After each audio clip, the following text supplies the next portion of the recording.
सांगायचं आहे ते त्याप्रमाणे जर लावला तुम्ही आणि त्याची ल्यूर जर तुम्ही व्यवस्थित लावली तर त्या ठिकाणी सुद्धा जे आहे ते सगळे मुंगिरे त्या बकेटामध्ये पडतील आणि ते मरून जातील. या पद्धतीने आपण करू.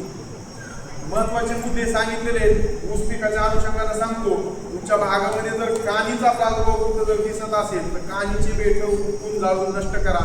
कानी जर तुम्ही तशीच ठेवली तर त्या ठिकाणी 2-2 किलोमीटर पर्यंत त्याचे स्पोर्स उडून जाऊ शकतात आणि चांगल्या ऊसाला ते बाधित करू शकतात. त्याच्यामुळे ते एक काळजी घ्या. हे करत असताना आता समजा इथं हे बेट आहे तर एक प्लास्टिकचं पोतं घ्यायचं युरियाचं, ते पूर्ण बेट असं म्हणजे हे पोतं आहे समजा असं हे फाकडी केलं आणि ते पूर्ण झाकून घ्यायचं पुन्हा कापून घ्यायचं, जेणेकरून काय होणार त्याची जी काळी पावडर आहे ना ती आपल्या जमिनीकडे पडणार नाही.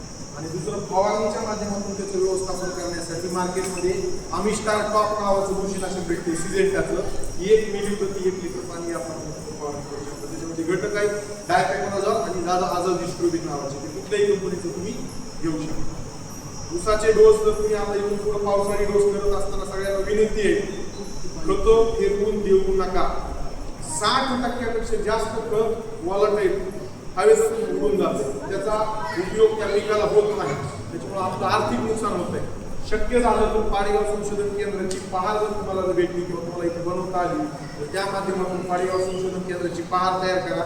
आणि जे काही तुमचं ऊसाचं बेट आहे मग ते गोडवा असू दे किंवा लागलीचं असू द्या, जिल्ह्यात पद्धतीने इकडे जर समजा एकदा पहार मारली तर ह्याच्या विरुद्ध बाजूला एक पहार मारायची, त्याच्यामध्ये पण जे आहे ह्याच्यामुळे खताची कार्यक्षमता त्या ठिकाणी वाढते.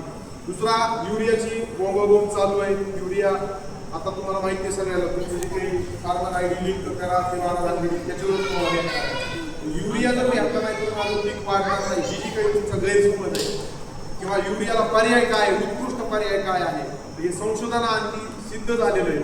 तुम्ही त्या ठिकाणी जर हरितके नावाचं जर एक वसंतदादा शुगर इन्स्टिट्यूट एक निविष्ठा आहे, त्याच्यामध्ये ॲसिडोबॅक्टर आहे, तुम्ही तेच घ्यावा असं काही नाही. तुम्ही ॲसिडोबॅक्टर कुठल्याही कंपनीचं घ्या, ते जर तुम्ही घेतलं आणि त्याची जर फवारणी तुम्ही म्हणजे पाऊस पडल्याच्या नंतर जर चालू केली तर 100% तुम्हाला त्या ठिकाणी नत्राची बचत जे आहे ते 20% पर्यंत तुम्ही त्या ठिकाणी करू शकता.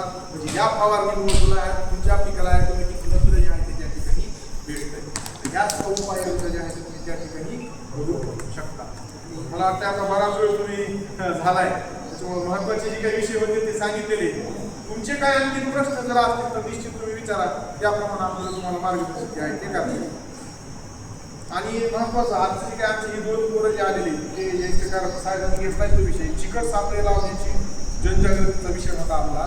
तर चिकट सापळे शक्यतो बाहेरून खरेदी न करता आपले जे काही पाण्याच्या बॉटल्स असतात ना, प्लास्टिकच्या पेच्या पाण्याच्या बॉटल्स, त्या तुम्ही घ्या, त्याचं टोपण काढा आणि वार्निश जी लावतो ना आपलं पिवळ्या रंगाचं आपल्याला पोळ्याला, तर ती वार्निश आतमधून टाका त्या बॉटलच्या आणि ती बॉटल अशी फिरवा. त्याने काय होणार आहे की वार्निश आतमधून सगळ्या त्या बॉटलला लागेल, म्हणजे त्या बॉटलचा रंग कोणता झाला, पिवळा. आपल्याला सगळ्याला माहिती आहे रस शोषक किडी ह्या नवतीकडे जात असतात जास्त, आणि नवती झाडाची कशी असते, थोडीशी पिवळसर पोपटी असते. ह्या जर बाटल्या अशा तुम्ही तयार केल्या आणि त्याला एरंडाचं जर वरून तेल जर लावलं आणि शेतामध्ये काट्या लावून म्हणजे पिकाची उंची एवढी आहे त्याच्यापेक्षा 1 फुट उंची एवढी काठी जी आहे ती तुम्ही तिथे लावायची आणि त्याच्यावर ती बाटली उरपाटी लावायची. अशा पद्धतीने जर तुम्ही केलं तर ह्या रसशोषक किडी सगळ्या काय होतील, बाटलीला चिकटतील आणि त्या माध्यमातून रसशोषक किडीचं व्यवस्थापन होईल. आणि मग ते साहेब जसं मागा सांगितलं जसं व्हायरस येते सगळं आपल्याला कंट्रोलमध्ये आणतं. त्याच्यासाठी सर्वांना विनंती राहील घरच्या घरी चिकट सापळे तयार करून त्यामध्ये आहे ते वापर तुम्ही करावा. काही प्रश्न असतील तर तुम्ही विचारा, त्याप्रमाणे जे आपल्याला